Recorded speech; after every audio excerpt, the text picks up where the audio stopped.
The official mailing address for sending credit disputes to Equifax is Equifax Information Services LLC, P.O. Box 740241, Atlanta, GA 303740241. This is where you'll send your dispute letters to correct inaccuracies on your credit report.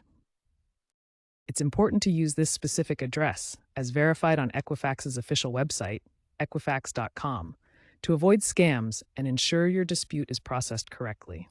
Your letter should clearly detail the error, include supporting evidence, and your personal information like full name, address, social security number, and Equifax account reference number.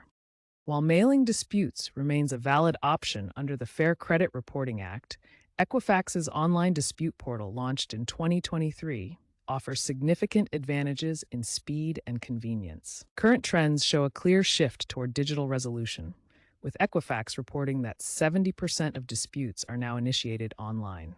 AI-assisted verification is emerging as a key technology for faster error detection and processing.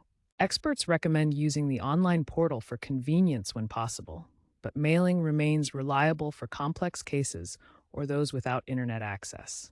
Always verify addresses on Equifax's official website to avoid scams. Combining mailing with digital follow-ups can yield the best results. Future updates to FCRA enforcement could empower consumers further through proactive error correction and reduced reliance on mail-based disputes. By 2030, experts predict 80% of disputes will be handled digitally.